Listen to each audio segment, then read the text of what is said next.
Goedemiddag allemaal. Welkom terug. Hopelijk hebben jullie allemaal heerlijk geluncht. Ik in ieder geval wel.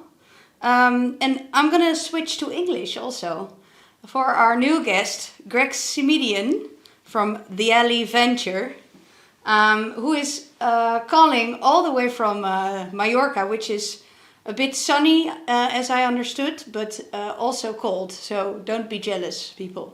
At Greg, it's 10 degrees there also.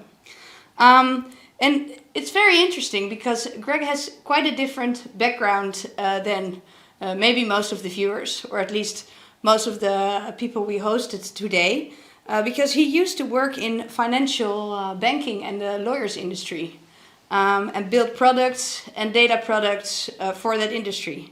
So with that view, he started Allied Talent Search. It has a very he brings us a very clear perspective on what's necessary to deliver this premium service, what's necessary for the provider, but also what's necessary for the client. So Greg, I'm very interested to hear your story about recruitment outsourcing or offshoring. So the floor is yours. Thank you very much, Fleur. Appreciate that nice introduction. But before I say anything, there shouldn't be any jealousy at all. It's absolutely freezing here today, so we're just like the rest of Europe.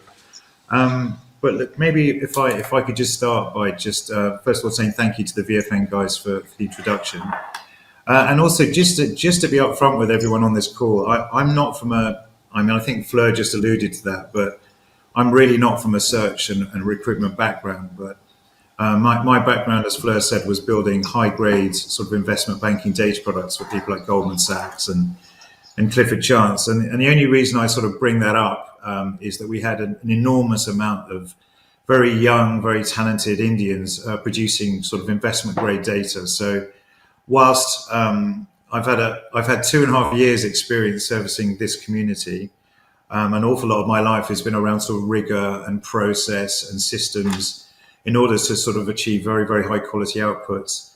And that's really relevant for today, really. What I'm going to try and do today over probably about 15 or 20 minutes and 8 slides is share, well, to be frank, all the mistakes that we've made as well.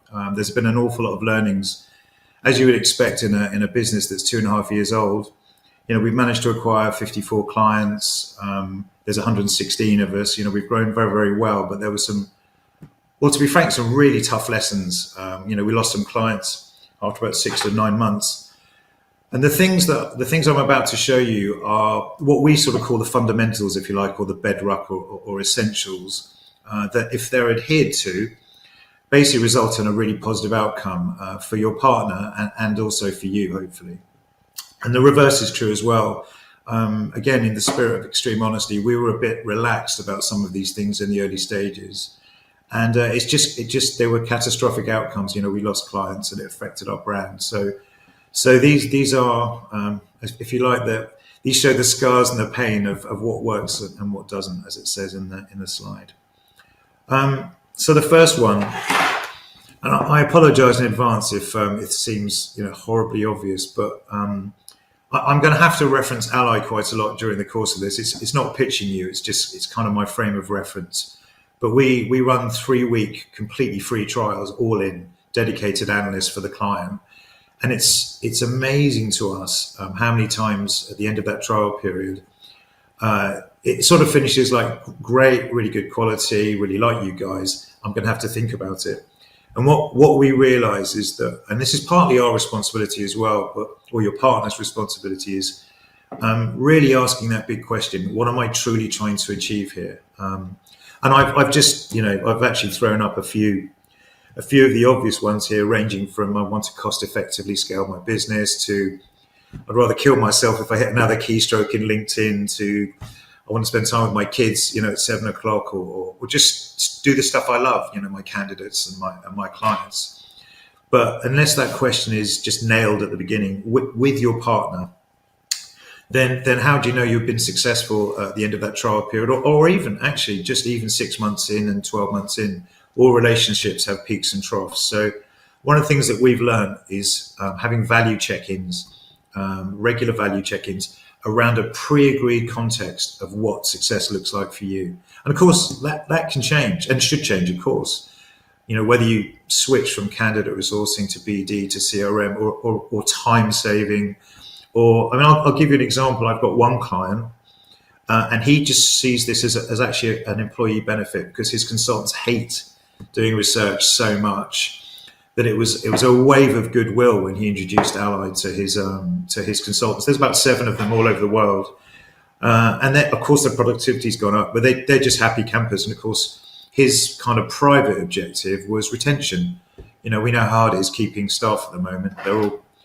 There's an awful lot of conversation about retaining sort of good staff. So this whole kind of why and how do you measure it, and then keeping that as a regular interaction ongoing would be number one. Right, this one's the big one, in my opinion. So if you remember nothing else about the next 20 minutes, I would say if this is achieved, basically think of them as an employee. And when I say employee, obviously I'm hyper aware that the reason you're doing this is obviously the cost profile, a fraction of the management overhead, etc. So I'm not talking about the sort of that HR laptop type stuff. I'm just talking about thinking them as really as a part of your business. That mindset basically generates the most positive behaviors, language that you need, and the reverse is true. If that very bright, most of our trainees are MBA graduates. They'll be trained proficiently in Google, X-Ray, in Boolean.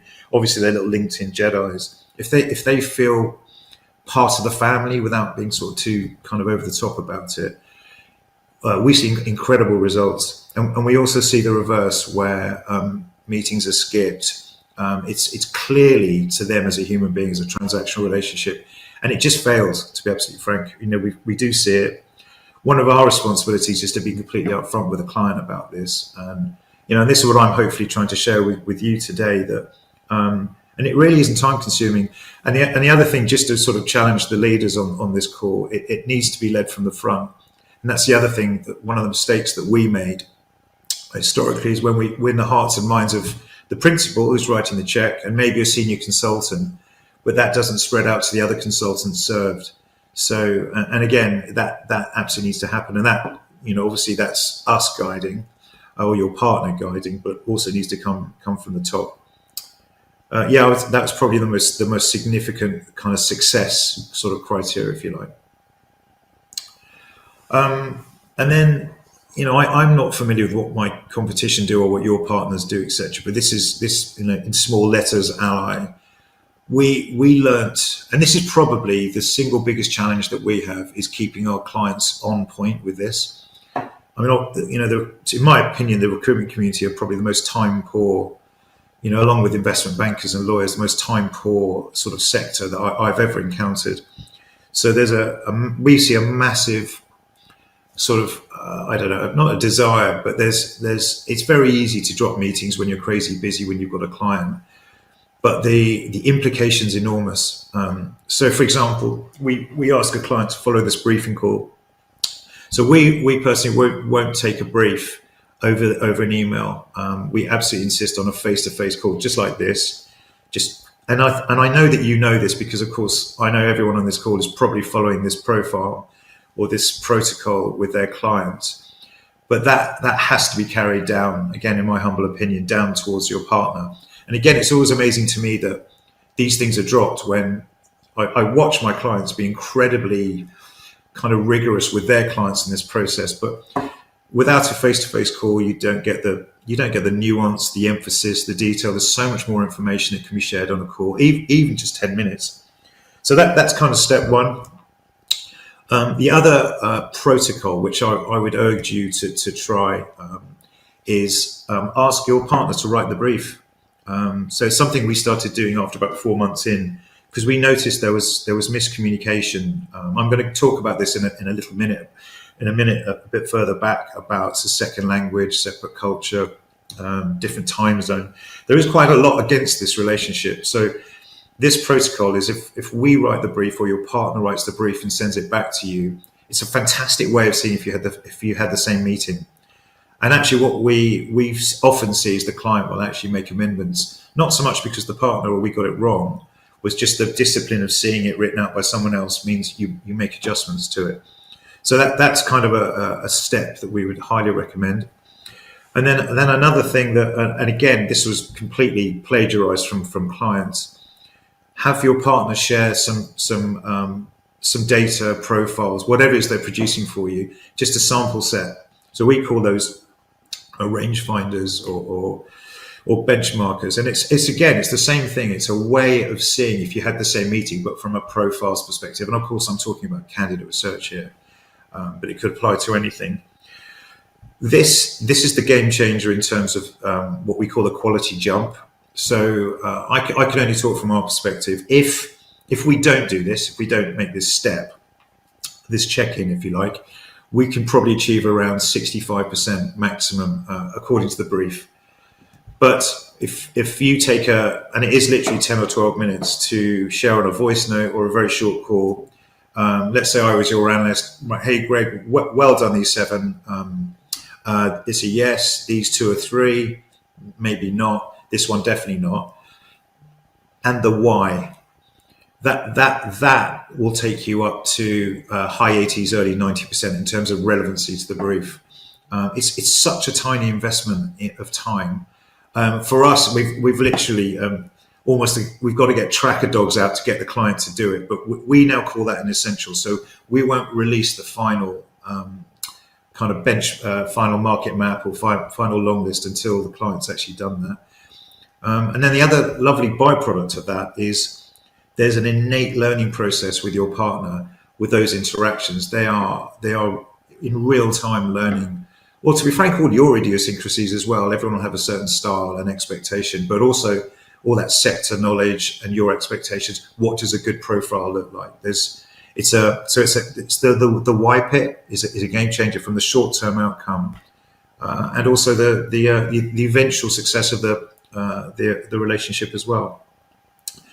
So that's that. There's a lot more to it than that, but those are kind of the fundamentals. Again, at the risk of the obvious, we attach a ex-search customer success person to the account for the first 6 to 8 months because it takes a lot to make it work. They're not in the office with you, so that puts even more of I don't want to say burden, but need actually to do the following. So absolutely recommend you connect them to your CRM system. It's an exclusive relation, or if it is an exclusive relationship, why wouldn't you? A very typical protocol for us is go and look at our CRM system, then look at LinkedIn. And then if it's a high-end role and you're going down that rabbit hole kind of search, blogs, league tables, publications, that would be the third piece. So obviously get them on Slack, Team, issue them with an email. A lot of our clients change their denomination on LinkedIn to their company name as well. And it's all part of, this is kind of half kind of what you might call process protocol, but it's also bringing them into the kind of the womb, if you like, of the business, making them feel included, which I'll talk about in a second. So again, this takes, we think, about 6 to 8 weeks to knock all the edges off the relationship, sharing projects over LinkedIn, establishing how you communicate with each other, how you share feedback. It's probably the most annoying bit of the relationship, just getting it set up. But again, ignore it at your peril. And the benefits are huge, in terms of volume, production, and as well as quality. And I'm sorry if this seems patronising. It's not meant to be, but again, this is all just from personal experience. We see clients with really unreasonable expectations. So I'm often brought back in sort of week 3 saying, listen, can I be absolutely honest with you? If you had a brand new relationship in your office, would you be expecting sort of 90% after about 2 or 3 weeks? And of course the answer is no. It's not us being challenging. It just takes time to get up there. So again, I've sort of referenced that earlier, different culture, time zones, languages. The thing you should be seeing, where you can hold our feet to the fire, is an absolute steady improvement in quality.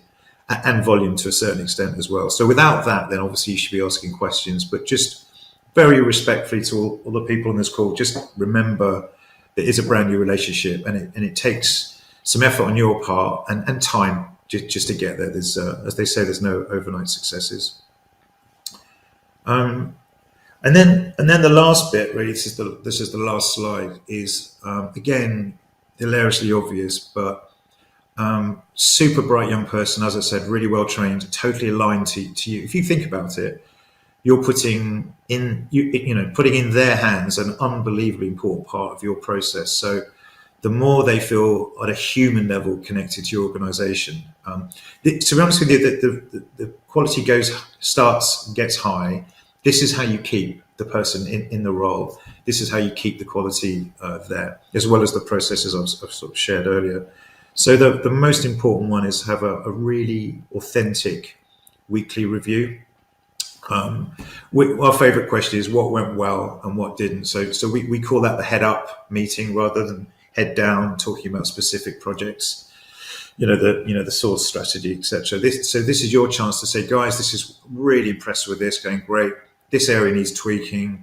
This, come on, we've brought this up several times. What's going on? And we put a team lead on that call as well, so that the boss can hear it. And it's not a shame thing. It's not a stick. It's just how can we do better? It's a positive mindset.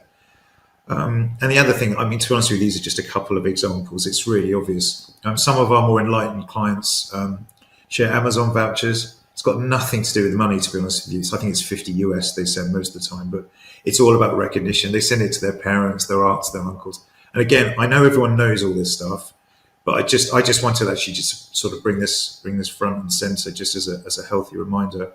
And even things like some of our clients bring, when there isn't actually a need for, let's say, their candidate research, they'll bring them in a team call, and it's just a game changer in terms of how they talk about you. They'll talk about their relationship with you, their desire to work hard, and we see other positive outcomes, like they'll take it upon themselves to go and do some industry background reading and look at blogs, etc. And to be frank, speaking to a scary white Western person when you're a young Indian who's a bit culturally inhibited by you, it breaks down that inhibitor, that courage to say, could you slow down a bit? I didn't quite get you, or I made a mistake, all that kind of important stuff for quality. So again, your partner should be able to help you with all this stuff, but that's a big one as well. Well, they all are, to be absolutely frank. And that's it for me. There's a load of other stuff, to be frank, but those are the absolute fundamentals from 2.5 years of trading and a reasonable amount of pain and success at the same time. Thank you very much. Greg? Hello. I'm not sure what to do now. I'm just looking at my presentation. Do I go back to Phoenix now? Well, can you hear me? Yeah, I can hear you. All right. Well, that's great. Okay. Because I have a few questions for you, actually, Greg. Thank you very much for your presentation. It was very clear, I have to say. But I was very curious to hear from you. You said when you start a partnership with a new client, you always face things that are going very well, but you also face things that you kind of have to tweak maybe, or that are challenges. What are the most common challenges that you find in new partnerships? So it's a really good question. I mean, the glib answer is not doing the things that I just said. I'm sorry, it's probably not the most sophisticated response on this call, but it is. It's those. If I was going to pick one, it's sticking to the briefing process. It's we are brutal with our clients now. We've realised that because no one ever says, I apologise for breaking your briefing process 3 weeks ago. They're just angry. They've got sort of crappy data. So so one of our challenges as young Indians, a little bit intimidated by some big scary Westerner, is actually saying, I'm sorry, you just got to give me this feedback, as I can't progress. So I would say the briefing process is, without that, you're cooked. You've got nothing. That's the biggest reason for failure, I would say. Yeah. All right. Thank you. There's a question coming in from home, but I think it's a more technical question. Can you please share the last slide again? Yeah. It was the human bit, wasn't it? There we go. Yeah. Well, I'm not sure, but I think you're going to share also the slides with the viewers, right? When the presentation is finished. Or Yeah, not? just don't give it to my competition. That'd be cool. No, I won't. All right. Then one final question for me, because you have such a different background. I'm also very curious. What gave you the inspiration to start this company with this type of service also? Oh, that's just so easy. So half my friends are in search. My best friend owns a search firm. Another two of them do, and they're just always late they were late to everything. They were always the person standing in a restaurant holding a glass of wine talking to a candidate at 9 o'clock. They were always late to the party, and I was just like, why are you always so late? You know, and it's the most time poor, as I said earlier on the presentation. Yeah. So when I did some due diligence and I broke down at what they did, I found out there was this thing called candidate research that they hated doing, and sometimes it was 2 days a week for someone that's responsible for bringing 300,000 euros a year in. And I was like, and these people were Jedi's with people, that weird Yeah. asset called people. So I'm like, well, why are they doing that? And I thought, this is not being arrogant, but if I could produce capital markets and M&A data for Goldman Sachs, surely this is, actually, I'll be honest with you, I thought this will be easy. And of course, it really isn't easy. No. But it is absolutely achievable with process and training and treating people properly. It's completely achievable, but it takes a lot of effort. All the things I talked about and a lot of other things to make it work. Yeah. All right. Wow. Great. Thank you so much, Greg, for your presentation. Also for the viewers from home. Greg will share his slides, I think, with all of you. Okay. Thank you. Thanks Bye. very much. Okay, bye-bye.